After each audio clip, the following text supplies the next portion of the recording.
Thank you for watching. Don't forget to subscribe, like, share, comment, and ring the notification bell.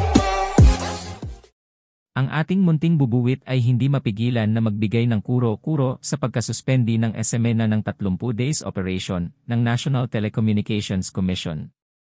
Ito ba daw ay nararapat na suspendihin? Sa opinyon daw ng ating munting bubuwit, ito daw hindi tama dahil parang pagsupil sa ating freedom of expression ang ginawa ng NTC. Hindi rin daw dumaan sa tamang proseso dahil hindi man daw pinagpaliwanag ang SMNA bago sinuspendi. Kasi sabay daw ang suspendi at yung sulat ng NTC sa SMNA para magpaliwanag. Baka naman daw mayroon dumidikta sa NTC na suspendihin agad-agad ang SMNA.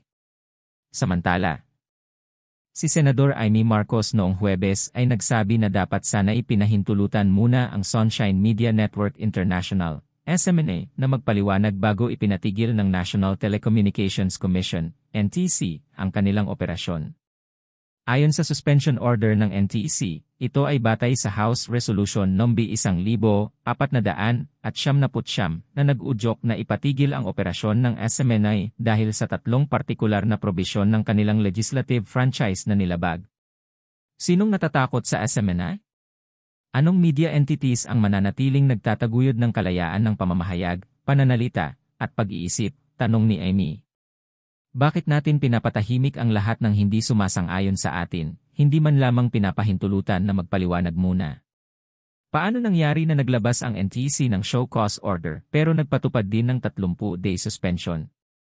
Nakakapagtaka. Natatakot ba tayo na baka tama ang SMNA?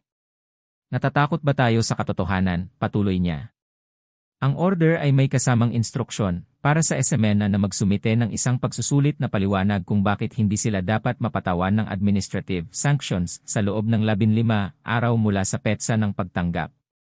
Babala ni Senador Marcos na magkakaroon ng chilling effect on press freedom ang utos ng NTC.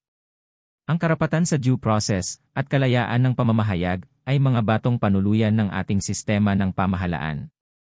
Sa kasamaang palad, hindi ito nasunod sa desisyon ng NTC na ipatigil ang operasyon ng SMNA. Sabi niya na nananawagan sa NTC na maging judicious sa pagpapatigil ng operasyon ng media entities.